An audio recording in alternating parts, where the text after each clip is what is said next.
नमस्कार, आप देख रहे हैं स्टेट टुडे न्यूज। मैं हूं आपके साथ हर्षता। यह बढ़ता है कुछ खास खबरों की तरफ।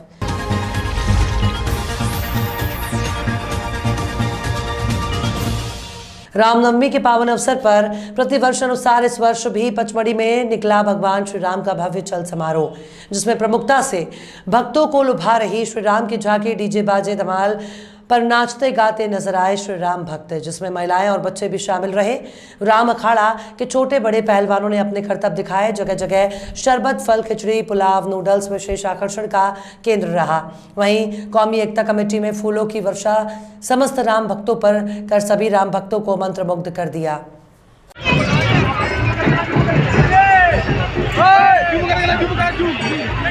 नर्मदापुरा मुख्यालय शहर का एक बड़ा विख्यात और प्राचीन धरोहर कहा जाने वाला ग्वाल टोली क्षेत्र पुरानी परंपराओं को आज भी संजोए रखे है। शक्ल ग्वाल समाज ग्वाल टोली नर्मदापुरम द्वारा नवरात्र में माता रानी के घट जवारे स्थापना कर मां नर्मदा तब तक शकल यादव समाज वर्ल्ड डोली द्वारा भव्य जुलूस निकाला गया, जिसमें समस्त ग्वाला समाज और समस्त ग्वाल टोली वासियों द्वारा इस धार्मिक आयोजन को भव्य रूप दिया गया। कई वर्षों से यह परंपरा यादव समाज द्वारा चली आ रही है। पूरे 9 दिन तक धार्मिक गीत, संगीत, भजन और कार्यक्रम दिन और रात होते हैं, जिसके बाद माता जी के 9 दिन पूर्ण होने पर घट का विसर्जन मां नर्मदा में भव्य जुलूस के साथ भक्ति भाव और गीत संगीत गाते हुए यहाँ पंडा काफी संख्या में घूमते नजर आए, जिनके शरीर में नवरात्र में देवी देवताओं की छाया देखने को मिली। बड़े बड़े त्रिशूल बल्लम के साथ उछलते कूदते नर्मदा तट तक पहुंचे। जगह जगह धार्मिक बंधुओं द्वारा स्वागत सत्कार किया गया और रात्रि में घट विसर्जन, आरती, पूजन और प्रसाद दिया गया।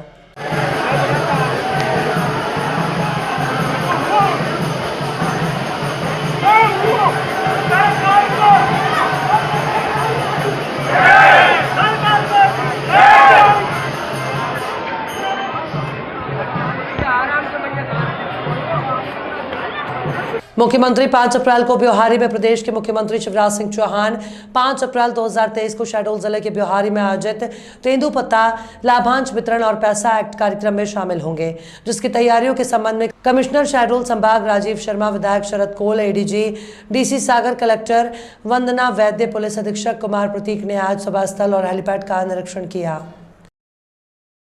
मध्य प्रदेश शासन द्वारा संचालित मुख्यमंत्री कन्यादान योजना मध्य प्रदेश के गरीब और कमजोर तबके के लोगों के लिए वरदान साबित हो रही है। मुख्यमंत्री कन्यादान योजना के अंतर्गत मध्य प्रदेश में हजारों दंपतियों ने विवाह के पवित्र गठबंधन में बंधकर सुखद दाम्पत्य जीवन जी रहे हैं और मध्य प्रदेश शासन के इस अभिनव और पवित्र योजना के प्रति आभार व्यक्त कर रहे हैं। शहडोल जिले के नगर पालिका धनपुरी के हिंडोरिया स्टेडियम में मुख्यमंत्री कन्यादान योजना के अंतर्गत सामूहिक विवाह कार्यक्रमों का आयोजन किया गया, जहां कमजोर और गरीब तबके के युवा विवाह के पवित्र गठबंधन में बंधकर सुखद दाम्पत्य जीवन जी रहे हैं। इसी कड़ी में आज शहडोल जिले के जनपद पंचायत बुढ़ार के इंडोर स्टेडियम धनपुरी में सामूहिक विवाह कार्यक्रम आयोजित किया गया। सामूहिक विवाह कार्यक्रम में कुल 198 जोड़ों ने पवित्र वेद मंत्रों के साथ अग्नि के फेरे लिए। वहीं मुस्लिम समाज के 3 जोड़ों ने पवित्र कुरान की आयतों के साथ निकाह के पवित्र गठबंधन में बंधे। सामूहिक विवाह कार्यक्रम में जिला प्रशासन के अधिकारियों और जनप्रतिनिधियों ने ढोल धमाके के साथ बारात की अगवानी की और उत्साह और उमंग के साथ कार्यक्रम को संपन्न कराने के लिए अपनी सहभागिता निभाई और शासन के द्वारा उपहार वर वधू को वितरित किया गया।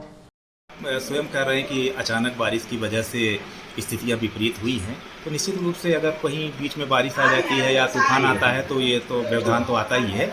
लेकिन अभी तक तो बहुत अच्छा कार्यक्रम था। हम लोगों की बारात भी निकल करके दरवाजे पे आ गई थी। सब लोगों ने बहुत अच्छा खुशी का माहौल था।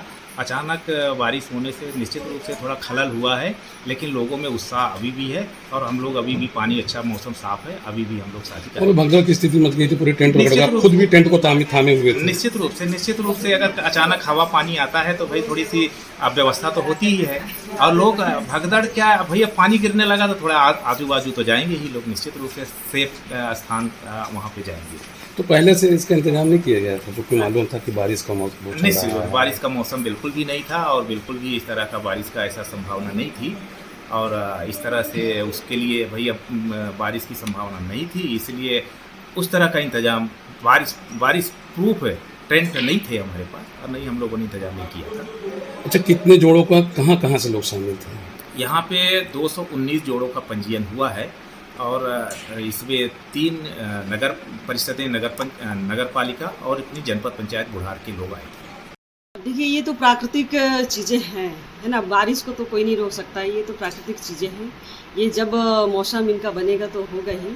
क्या है, सुबह से मौसम साफ था, अच्छा था मौसम। अब आज मुख्यमंत्री सामूहिक कन्या विवाह योजना का कार्यक्रम था और यह धनपुरी के इंडोर स्टेडियम में ही यह आयोजित होना था। और हमारी बड़ी अच्छे से बारात आई, पार्क तक आई और उसका बढ़िया स्वागत भी हुआ। और लेकिन अचानक ऐसा मतलब बारिश होने लगा कि जिससे कि अब तूफ़ानी बारिश था, ऐसा भी नहीं है कि नॉर्मल बारिश होता है उस तरह का, ये तूफ़ानी बारिश था। और जिसके कारण जो टेंट वगैरह थे इनमें तो उसका असर हुआ। इसके कारण थोड़ा सा व्यवस्थित नहीं हो पाया, अव्यवस्था उसके कारण बन गई। तो अब मौसम साफ है, अब हम लोग ये सामूहिक कन्या विवाह योजना का कार्यक्रम हम करेंगे। उसमें भगदड़ की स्थिति बन गई थी। नहीं, ऐसा कुछ नहीं था, क्योंकि यहीं पे बगल में इंडोर स्टेडियम हॉल भी है। यहाँ पर सारे लोग आ गए और वहाँ पर भी था, कुछ लोग अपनी अपनी व्यवस्था में सब लोग रुके हुए थे। क्योंकि ऐसा कुछ भी लगातार नहीं जो था। है मौसम विभाग ये चेतावनी भी दे रहा था कि बारिश की अभी जो है स्थिति बन रही है, बावजूद इसके खुले में कर रहे थे, पहले से इंतजाम नहीं, कर रहे ये हमारा पहले से तय हो गया था कि क्या विधानसभा सत्र था, मैं भोपाल चली गई और जब वहाँ मेरी बात हुई सीओ साहब से तो मैंने कहा अपना विधानसभा सत्र 22 तक ख़त्म हो जाएगा, उसके बाद मैं आऊँगी तो ये हम ये कार्यक्रम करेंगे। इसलिए हमने ये 31 का रखा, क्योंकि नवरात्रि चल रहा था, चैत्र नवरात्रि था, इसलिए चैत्र नवरात्रि के कारण आज हमने ये कार्यक्रम को रखा था। ये हमने पहले ही पूरा डेट डिसाइड कर लिए थे। मैडम, कुछ लोगों के ये भी आरोप है कि शुभ मुहूर्त नहीं निकलवाया गया था, जिससे नहीं, इसमें ऐसा नहीं है। देखिए, चैत्र नवरात्रि चल रहा है, यह समय सबसे अच्छा मुहूर्त का है। कल ही नवमी था और भी और पूरे अच्छे समय चल रहे हैं। सब लोगों ने देखकर ही ये डेट तय किए थे। अच्छा, 5 तारीख को सीएम साहब आने वाले। श्रीमान पुलिस अधीक्षक महोदय मंदसौर अनुराग सुजानिया के निर्देशन पर अतिरिक्त पुलिस अधीक्षक गौतम सोलंकी और अनुविभागीय अधिकारी मल्हारगढ़ मनोज रत्नाकर के मार्गदर्शन में थाना प्रभारी तेजेंद्र सिंह सिंगर के कुशल नेतृत्व में नारायणगढ़ पुलिस टीम द्वारा मुखबिर की सूचना पर कार्रवाई करते हुए नापाखेड़ा चौपाटी बालाजी मंदिर के सामने से सुरेश पिता शंभूलाल डांगी उम्र 22 साल निवासी बोलिया थाना नाहरगढ़ के कब्जे से 3 किलोग्राम अवैध मादक पदार्थ अफीम का परिवहन करते हुए मौके पर रंगे हाथों पकड़ा।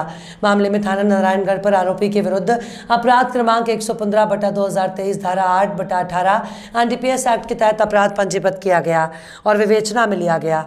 आरोपी से जब्त शुदा अवैध मादक पदार्थ अफीम के संबंध में पूछताछ के लिए पूरी रिमांड ली जाएगी। उज्जैन के माधव क्लब रोड पर स्थित दवा बाजार में शनिवार सुबह आग लग गई। आग लगने के बाद स्थानीय रहवासियों ने आग बुझाने का प्रयास किया। मौके पर पहुंची फायर ब्रिगेड ने आग पर काबू पाया। स्थानीय रहवासियों के अनुसार दवा बाजार में बहुत सारा कबाड़ा और अन्य सामान फालतू पड़ा हुआ था, उससे में आग लगी है। आग में एक कार भी जली है और कुछ अन्य सामान भी जला है। खास बात तो यह है, दवा बाजार के दुकान वालों ने कबाड़ा हटाने के लिए कई बार शिकायत भी की। आग लगने की जानकारी लगते ही दवा बाजार के दवा व्यापारी मौके पर पहुंच गए। गनीमत रही कि दवाओं की किसी भी दुकान में आग नहीं पहुंची।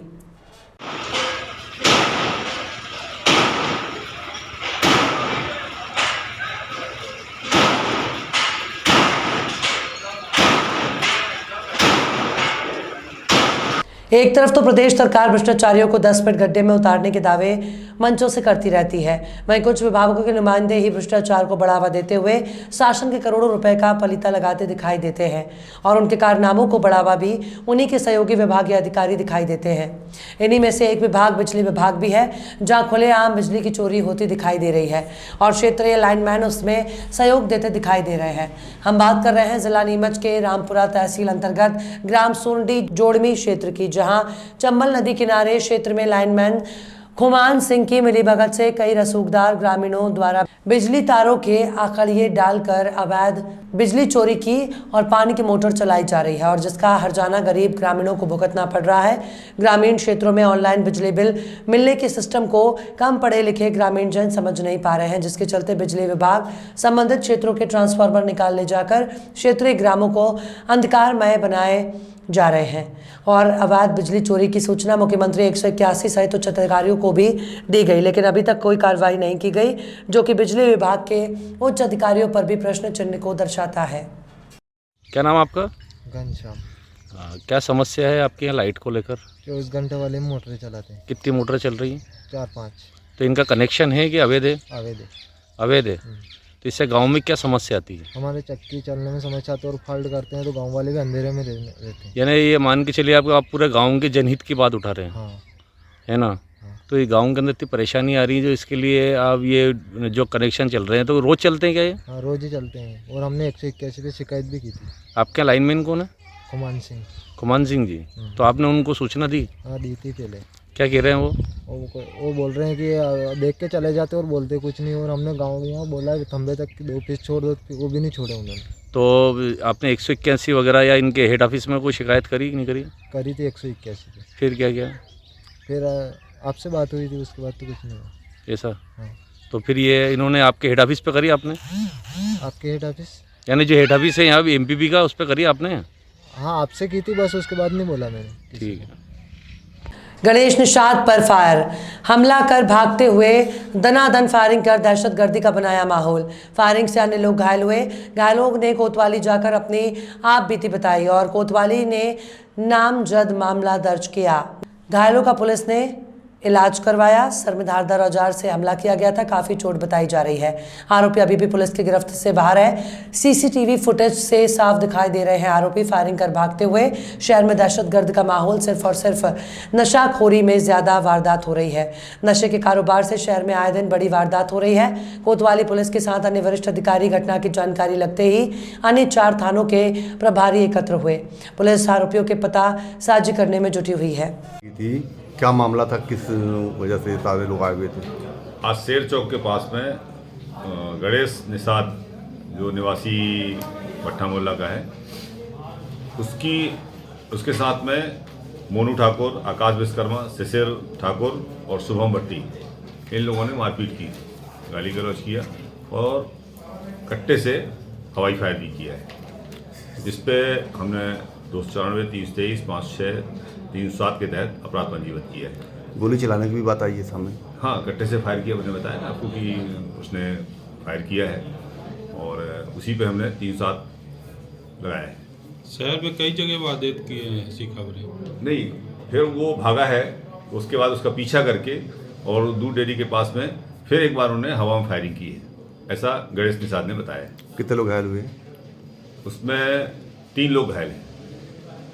क्या आरोपी पकड़े गए? नहीं, अभी हम आरोपियों की तलाश कर रहे हैं और शीघ्र हम उनकी गिरफ्तारी करेंगे। 15 दिनों से चल रहे मेले का आज रावण वध कर भगवान राम का रास तिलक के साथ संपन्न हुआ। नवरात्र में 9 दिन तक रामलीला का आयोजन होता है। प्रतिदिन रात के समय रामलीला देखने के लिए महिला और पुरुष देर रात तक रामलीला का आनंद लेते हैं और दिन में गेहूं की फसल काटते हैं, लेकिन रामलीला का अभिनय अवश्य देखते हैं और भक्ति रस में डूब जाते हैं।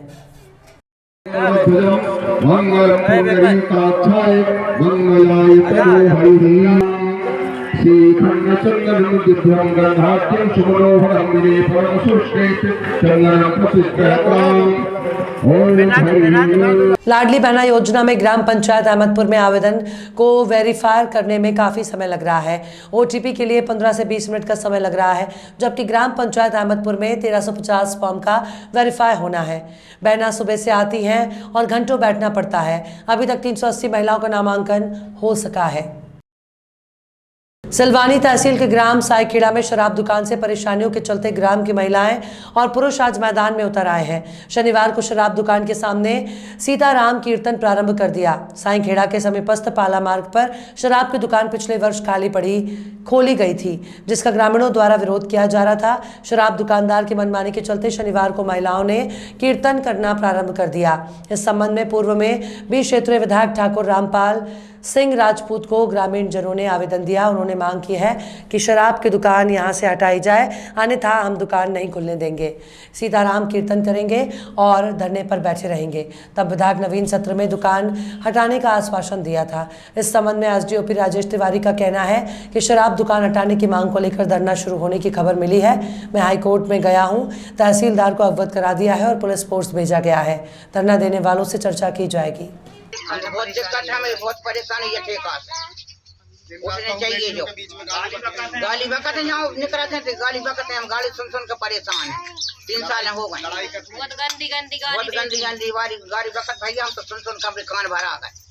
हमें उठने चाहिए जहाँ से, ना हम उठने नहीं रहे। जहाँ 24 घंटे नहीं उठे, हम कल तक परसों तक नहीं उठे हम जहाँ तक जब तक ठेका नहीं उठे जब तक नहीं उठे। रामपाल जी से भी कह रही हमने रामपाल से भी कह दी बात, रामपाल जी आए थे ना उनसे भी कह दी हमने। ठेका कर रहे हैं। सामने मंदिर है ठेका के मेला यहाँ तीन जल चढ़ावे सुबह शाम दारू पी के लोग बहुत गदर करते हैं, बहुत परेशानी है। दिन रात लड़ाई करने को होता है। दिन रात लड़ाई होने का बहुत डर भी बना रहता है, गाली बकते ही को। तो इस बात को लेकर आपने आवेदन भी दिए होंगे? आवेदन दिया है, रामपाल जी से भी कहा था, एसडीएम साहब भी दे गया, कल टीआई साहब दे गया है। परेशानी है कि खूब गदर होती है, यहाँ गाली गलौच भी होती है और हम लोगों को परेशानी होती है। खाना खाने बैठते तो भी आदमी गदर करते और गाली बकते हैं गंदी गंदी। हमारे छोटे बच्चे पढ़ नहीं पा रहे इनकी वजह से, जैसे दिक्कत है। खबरों में फिलहाल इतना ही है। और भी खबरों के अपडेट्स के लिए आप देखते रहिए स्टेट टुडे न्यूज़।